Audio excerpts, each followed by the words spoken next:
सीमा के काले लंबे बालों को देखकर हर किसी को हैरानी होती थी, लेकिन सीमा के काले रंग की वजह से उसे काफी दिक्कतों का सामना भी करना पड़ता था। अब एक रोज सीमा अपने बालों को खोलकर बैठी होती है। तभी सीमा की पड़ोसन विमला का आना होता है और वो आते ही सीमा के बालों को देखकर कहती है, राम राम राम। क्या बाल है सीमा तेरे, ऐसा लग रहा है जैसे साक्षात काली जी आ गई हो। आंटी, आप सीमा के बालों की तारीफ कर रहे हो या फिर उसके काले रंग का मजाक उड़ा रहे हो? तुझे जो समझ आए बहू, तू वही समझ ले। वैसे तो मैं उमा से मिलने आई थी, कहाँ है वो? माँ जी तो किसी काम से बाहर गई है, आएगी तो उन्हें बता दूंगी कि आप आई थी। अब विमला के जाने के बाद प्रीति अपनी ननद सीमा से कहती है, सीमा, मैंने आपको कितनी बार कहा है अपने बाल अपने कमरे में ही बांधा करो। लगा गई नजर? भाभी, वो तो मैं माँ की वजह से इसकी इज्जत कर लेती हूँ, वरना तो किसी दिन अपने बालों के फंदे से ही इसे फांसी लगा दूंगी। अरे नहीं नहीं सीमा, फिर तो आपका नाम अखबारों के हेडलाइन बन जाएगा। जो भी हो, इसी बहाने कम से कम मैं फेमस तो हो जाऊंगी और मोहल्ले वालों को इस विमला आंटी से छुटकारा तो मिलेगा। ये बातें चल ही रही थी कि तभी प्रीति सीमा से कहती है, अरे मैं तो भूल ही गई थी, कल आपको लड़के वाले देखने आने वाले हैं। बस भगवान से दुआ करती हूँ इस बार रिश्ता पक्का ही हो जाए। भाभी, मेरे रंग की वजह से देखो कितने रिश्ते आए और गए, कहीं बात ही नहीं बनी। कोई बात नहीं, हम देख रहे हैं आपके लिए लड़का। जो भी आपको मिलेगा बस मेरी ननद को खुश रखे। अब देर रात सब सो रहे होते हैं। तभी सीमा अपनी छत पर घूमने निकलती है और वो भी अपने बालों को खोले। सीमा छत पर घूम ही रही थी कि तभी विमला की नजर उमा की छत पर जाती है और वो सीमा को चुड़ैल समझ लेती है और खुद से कहती है, हे राम, ये तो चुड़ैल ही है, कोई तो बचा लो मुझे। अब जैसे ही विमला सीमा को चुड़ैल समझकर भागती है, वैसे ही वो सीढ़ियों से गिर जाती है और विमला का हाथ टूट जाता है। अब अगली ही सुबह हाथ में प्लास्टर चढ़ाए विमला उमा के घर आती है और उमा विमला को देखकर कहती है, विमला, ये सब कैसे हुआ? मैंने तुझे समझाया था ना, बहू को कुछ मत बोला कर, उसी ने ये हाल किया है ना। अरे नहीं उमा, मेरी बहू की क्या मजाल जो वो मेरा ऐसा हाल करे। ये सब तो तेरे घर में रह रही चुड़ैल की वजह से हुआ है। मेरे घर की चुड़ैल?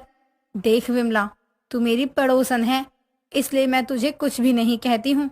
तू सीमा के बारे में ये सब क्यों बोलती है? मतलब माँ, आप मुझे चुड़ैल कह रहे हो? तुम दोनों लड़ना बंद करो, मैं इस चुड़ैल की बात नहीं कर रही हूँ। मेरा मतलब है। क्या मतलब है आप दोनों का? नहीं नहीं, मुझे बता दो क्या मतलब है। अरे उमा, मैं तो तेरे छत पे रहने वाली चुड़ैल की बात कर रही हूँ। लंबे लंबे बाल, दांत अंधेरे में चमकते हुए। लंबे बाल तो मेरे हैं।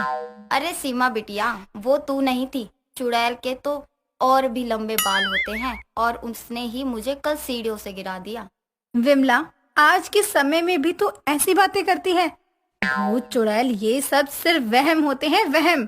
अच्छा आंटी, आपने कितने बजे रात भूत देख लिया और आप छत पर सोते हो क्या? करीब रात के 2 बजे की बात है बहू। मेरे पेट में गैस हो रही थी तो मैं छत पर टहले निकली, तो तभी वो चुड़ैल ने मुझे देख लिया और अपने दांत दिखाने लगी और मैं जैसे ही भागी बस सीढ़ियों से गिर गई और मेरा हाथ। अब इतना सुनने के बाद ही सीमा अपने मन ही मन सोचती है, वो चुड़ैल तो मैं ही हूँ। माँ सही कह रही थी, मैं तो रात में छत पर गई थी घूमने और बेचारी विमला आंटी ने मुझे ही चुड़ैल समझ लिया। कहीं रात में आप तो नहीं थी छत पर, जिसे विमला आंटी ने चुड़ैल समझकर छत से छलांग लगा दी? हाँ भाभी, वो मैं ही थी। प्लीज आप माँ को मत बताना, वरना वो मुझे ही सुनाएंगी। अब कुछ ही समय बाद सीमा को देखने के लिए लड़के वाले आते हैं और सीमा भी उन लोगों के लिए चाय लेकर आती है। सीमा के खुले बाल देखकर लड़के की माँ उमा से कहती है, आपकी बेटी के बाल तो माँ दुर्गा की तरह हैं, ये तो देवी लग रही है। बाल तो लंबे हैं लेकिन हाथ। बेटी, अब तुम अपने सर से दुपट्टा हटा लो। जी, ये रही हमारी सीमा। ये क्या, लड़की तो बहुत काली है।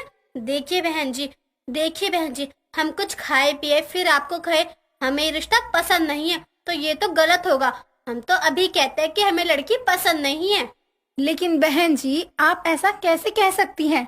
आपका लड़का भी तो कोई गोरा नहीं है, उसका रंग भी तो हमारी सीमा की तरह ही है। तभी तो हम अपने लड़के के लिए गोरी और सुंदर लड़के ढूंढ रहे हैं, बिना दहेज। अब इतना कहने के बाद ही लड़के वाले चले जाते हैं और ये सब सुनकर सीमा की आंखों में आंसू आ जाते हैं। तभी सीमा की भाभी सीमा से कहती है, सीमा, जाने दो, मैं तो रिश्ता पसंद होने के बाद भी इस रिश्ते को मना करवा देती। देखो तो, एक तो लड़का इतना काला है, ऊपर से मेरी नंद को रिजेक्ट कर रहा है। भाभी सच में मैं बहुत काली हूँ, हर कोई मेरे रंग का मजाक बनाता है। देखो सीमा, मुझे ही देखो, मेरा रंग साफ है तो मेरे सर पर बाल ही कितने हैं, गिनती के 4। और भले ही आपका रंग काला है, लेकिन आपके बालों का इस मोहल्ले तो क्या, मैं कहती हूँ कि कहीं भी कोई मुकाबला नहीं कर सकता। सीमा के रंग की वजह से उसे काफी रिजेक्शन का सामना करना पड़ रहा था, लेकिन उसके घर वाले सीमा के लिए लगातार लड़का ढूंढ रहे थे।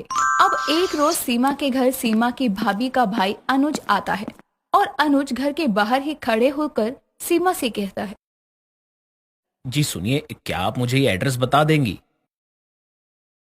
जी आप, तो यही है मेरी भाभी का घर।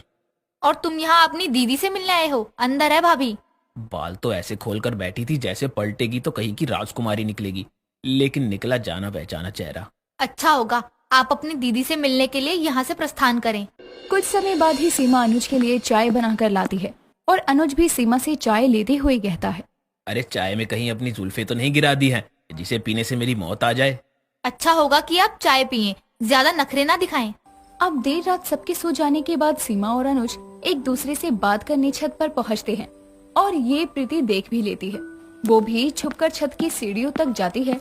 तभी सीमा अपने छोटे भाई अनुज की बातें सुन लेती है।